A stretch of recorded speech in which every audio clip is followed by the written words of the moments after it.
Hey, welcome back to my channel name Learning to Learn और आज हम करने वाले हैं COBS learning styles and experimental learning cycle. So this is a new topic और इससे पहले हमने किया मास्लोज नीड हायरार्की थ्योरी और मैंने आपको बोला भी था कि आप इसका एकदम डिटेल नोट्स बना लीजिएगा जो आपको मदद करें इन योर एग्जामिनेशन.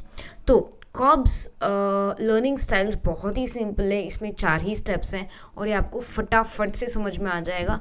तो इसमें हम बिल्कुल टाइम वेस्ट नहीं करते हैं और स्टार्ट करते हैं टॉपिक. ठीक है, तो सबसे पहले अगर मैं आपको यहाँ पर लेज़र पॉइंट की मदद से दिखा पाऊँ तो Cobbs experimental learning theory works on 2 levels 4 stages. ठीक है, तो 2 लेवल्स पे होता है और 4 स्टेजेस पे होता है और ये दिया है कॉब्स सर ने इन द ईयर 1984. तो आपको ईयर याद रखना है. ईयर के ऊपर कई बार मैच द फॉलोइंग के क्वेश्चंस आते हैं या डायरेक्ट क्वेश्चंस भी पूछा जाता है.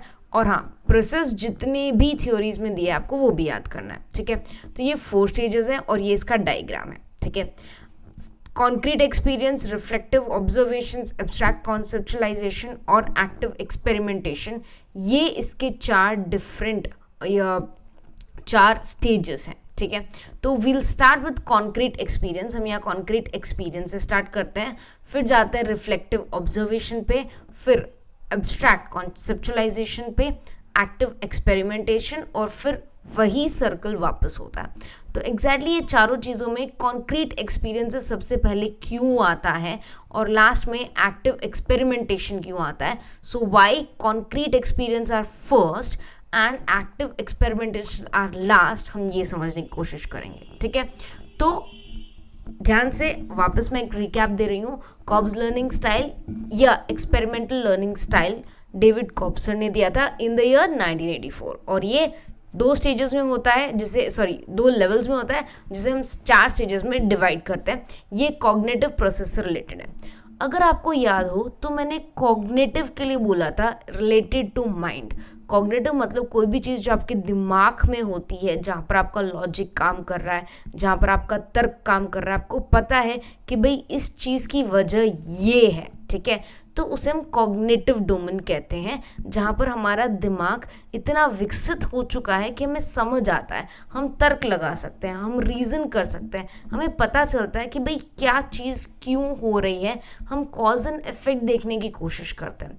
तो आपको ये समझना पड़ेगा कि ये कॉग्निटिव प्रोसेस है. Cognitive means related to mind. ये आपके ज्ञान से रिलेटेड है, ये आपके दिमाग से रिलेटेड है. ठीक है, तो अब हम चलते हैं. अगर आपको ये सब पता चल गया हो तो जो भी यहाँ पर इम्पॉर्टेंट है आप प्लीज़ उसको नोट डाउन कर लीजिए अपनी कॉपी में या बुक्स में, सो दैट आपका कोई भी चीज़ मिस ना हो कि कौन ऑथर थे और उन्होंने कब दिया था और इसके कितने स्टेजेस हैं. ठीक है, अब सबसे पहला है कॉन्क्रीट एक्सपीरियंस. इसका मतलब क्या होता है, बच्चे को या इवन जब आप अडल्ट हो जाते हो या बड़े हो जाते हो, सबसे पहले आपका एक एक्सपीरियंस होता है.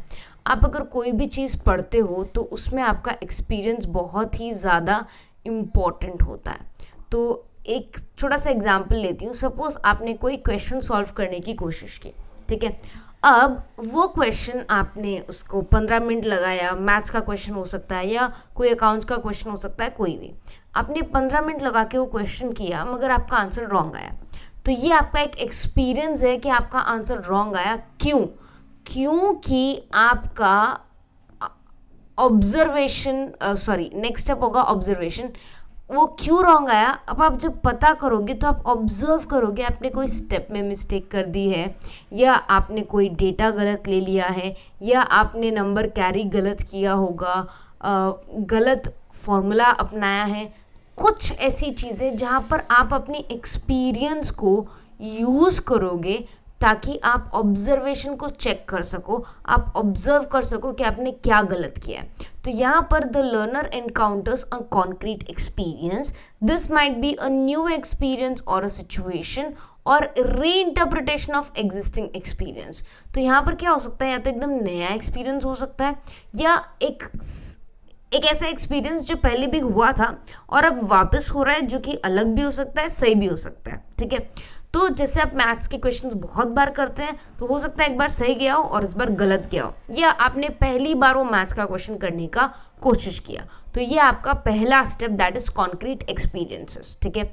अब वो जो एक्सपीरियंस आपको मिला, वो जो अनुभव आपको मिला, ठीक है, उस अनुभव को आप क्या करोगे, आप उसका अवलोकन करोगे, मतलब आप उसको ऑब्जर्व करोगे कि वो एक्सपीरियंस किस तरह इम्पॉर्टेंट है मेरे लिए, उससे मुझे क्या सीखने को मिलता है, मैंने क्या मिस कर दिया, मैंने क्या सही किया, मैंने क्या गलत किया, उसका महत्व बहुत ज़्यादा है, क्योंकि उसी से मुझे कुछ सीखने को मिलेगा।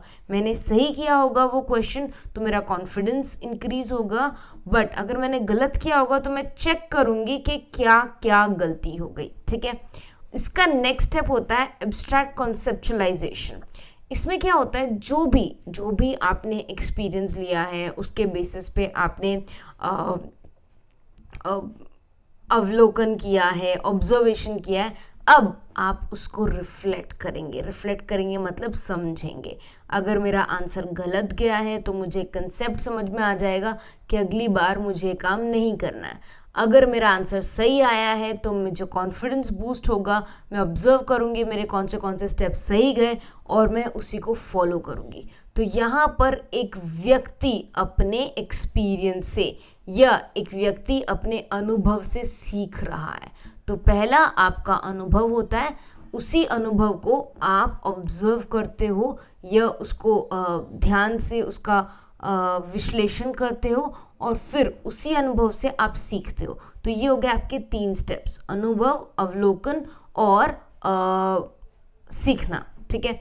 द लास्ट इज सक्रिय प्रक्रिया। ये एक एक्टिव प्रोसेस है जहाँ पर आप एक्सपेरिमेंट करते हो। अब आप क्या करोगे, जैसे आपको पता चल गया कि हाँ ये सही तरीका है क्वेश्चन सॉल्व करने का या ये सही तरीका नहीं है, अब आप वापस वो क्वेश्चन सॉल्व करके देखोगे और अब वही सर्कल वापस इसी तरह से घूम जाएगा, क्योंकि ऑफकोर्स आपका कॉन्क्रीट एक्सपेरिमेंट्स हो गया, आपने ऑब्जर्व किया, कॉन्सेप्ट आपका बैठ गया और अब आप दूसरे क्वेश्चंस भी सॉल्व करोगे और जैसे ही दूसरा क्वेश्चन सॉल्व करोगे वापस आपको एक एक्सपीरियंस मिलेगा जो कि हो सकता है अच्छा हो सकता है बुरा हो।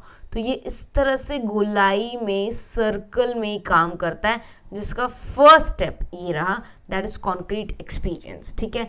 तो ये हम हिंदी में भी है, आप इसको ध्यान से देख लीजिए। 4 ही पॉइंट्स है इस थ्योरी के, बहुत ही छोटी थ्योरी है, बहुत ही छोटा पॉइंट है, ज़्यादा इसमें कुछ दिमाग लगाने की ज़रूरत ही नहीं है। आपको बस कीवर्ड्स याद रखने हैं। कीवर्ड्स कौन से हैं, फर्स्ट में है आपका एक्सपीरियंस, सेकंड में है ऑब्जर्वेशन, थर्ड में कंसेप्चुलाइजेशन और फोर्थ में एक्सपेरिमेंटेशन।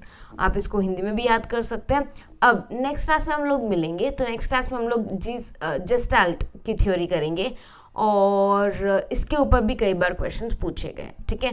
तो that's it for today. Take good care of yourself. Study hard, everyone. Bye.